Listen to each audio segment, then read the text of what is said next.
가슴이 뛰다가 죽을 수도 있어요. 어젯밤에 나를 샜어요. 뛰어야지요. 커피를요 한 3-4바를 마셨어요. 가슴이 뛰어야지요. 그러면서 손도 떨어야지요. 이게 정상인 거예요. 안녕하세요. 저는 부정맥을 전공을 하고 있고 전남대학교 병원에서 일을 하고 있는 이기용입니다. 최근에도 가슴이 뛰어서 오시는 분들이 많이 오시는데 걱정들이 많아요. 야, 나 가슴 뛰다가 죽을 수도 있지 않느냐, 병원 언제 가야 돼, 궁금하시죠? 이런 의문점들을 깊숙하게 다 한번 파헤쳐 보도록 할게요. 두근두근 빨리 뛰는 심장, 이게 정상이 아니고 큰 병인가요? 어떻게 보면 정상이기도 하고 어떻게 보면 비정상이기도 하지요. 소개팅이 나갔어요. 엄청 긴장되는 상황, 면접 상황이 됐어요. 가슴이 뛰어야지요.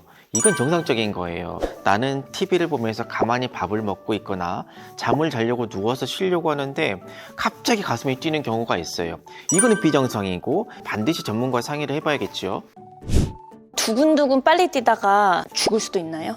그럼요. 가슴이 뛰다가 죽을 수도 있어요. 무섭죠? 근데 99.9%는 죽는 경우는 없어요. 하지만 어떤 경우에 내가 죽을 수도 있느냐, 극히 일부분에서는 가슴이 두근두근 뛰다가 갑자기 심장마비로 가는 악성 부정맥, 또는 가슴이 뛰는 거를 방치해도 이것 때문에 죽을 수도 있어요. 이 심장은 버틸 수 있는 한계가 있어요. 오래 달리기를 할 때 이틀이고 3일이고 계속 뛰세요라고 하면 뛸 수 있어요? 못 뛰잖아요. 심장도 1주가 되고 2주가 되고 한 달이 되면 심장은 버틸 수가 없어요. 이렇게 심장이 뛰는 기능이 상실하는 것 보고 심부전이라 부르게 되는데, 이것도 그대로 놔두게 되면요 결국은 이걸 견디지 못하고 이 심장은 멈추게 됩니다. 그래서 가슴이 뛰다가 죽을 수도 있는 거예요. 그래서 절대 방치하면 안 돼요.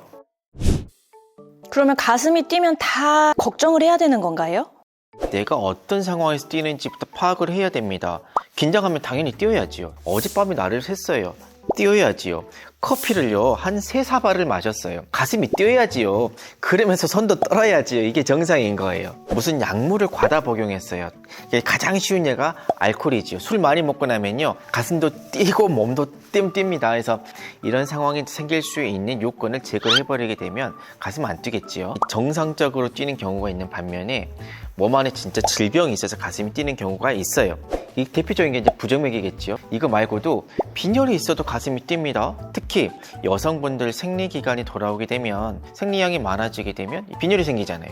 잘 못 먹고 있었을 때 영양실조가 있어도 가슴이 뛰는 경우도 있고요. 갑상선 기능이 너무 항진증이 와도 가슴이 뛰는 경우가 있어요. 여러분들 다이어트 많이 하시잖아요.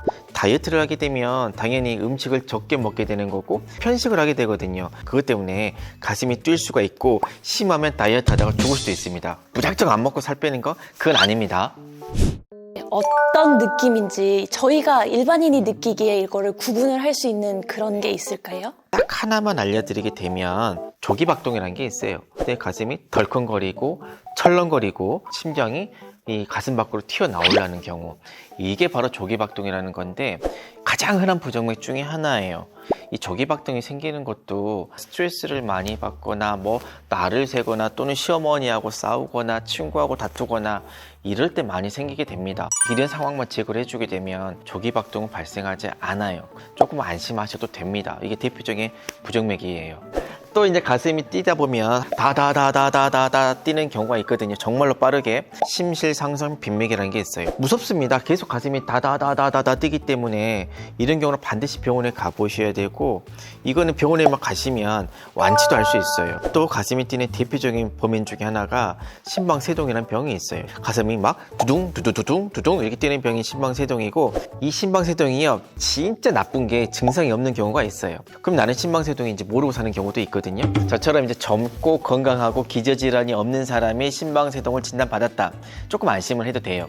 나이가 많고 혈압이 있고 당뇨가 있고 또 여성이란 이유, 이거 말고도 구구절절이 있는데 이 심방세동이 있고 기저질환이 있게 되면요 정상인에 비해서 뇌경색, 흔히 우리 중풍이라 그러잖아요. 뇌졸중, 이 위험도가 5배나 올라간대요. 반드시 전문가와 만나가지고 치료를 받으셔야 됩니다.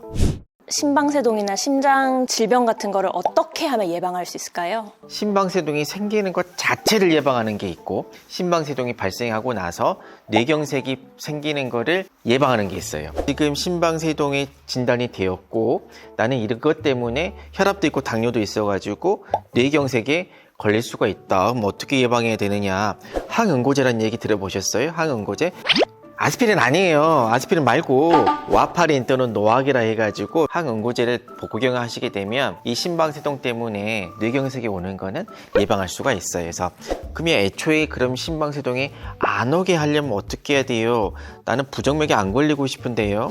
누구는 암에 걸리고 싶어서 암에 걸리고 누구는 심근경색에 걸리고 싶어서 심근경색 걸리는 거 아니잖아요. 하지만 덜 오게끔 예방할 수는 있거든요. 제일 중요한 거는 식이요법이겠죠. 운동도 하셔야 됩니다. 스트레스도 받으면 안 돼요. 술은 거의 안 마시는 거, 이런 것들을 조심하시게 되면 부정맥 없이도 건강하게 잘 살 수가 있답니다. 그러면 이제 가슴이 빨리 뛰면은 죽을 수도 있나요? 부정맥이 있으면요, 실제로 죽을 수도 있어요. 가슴이 뛰다가 죽을 수도 있어요. 하지만 그럴 확률은요, 너무너무 낮아요. 극히 드물기 때문에 너무 큰 걱정하지 않으셔도 되고, 정작 중요한 거는 이 가슴이 뛰는 게 정상적이냐 비정상적인 거냐. 비정상적이라고 하게 되면 나한테 질병이 있는 거냐, 도대체 언제 병원을 가야 되느냐, 이 가슴 뛴을 고치면 건강하게 살 수 있느냐. 건강하게 살 수가 있습니다. 내 가슴이 뛸 때는 혼자서 끙끙 앓지 마시고요, 의사 선생님들하고 상의를 하시고 건강하게 살았으면 좋겠습니다. 오늘 영상이 즐거우셨나요? 만약에 도움이 되셨으면 좋아요와 구독 부탁드립니다.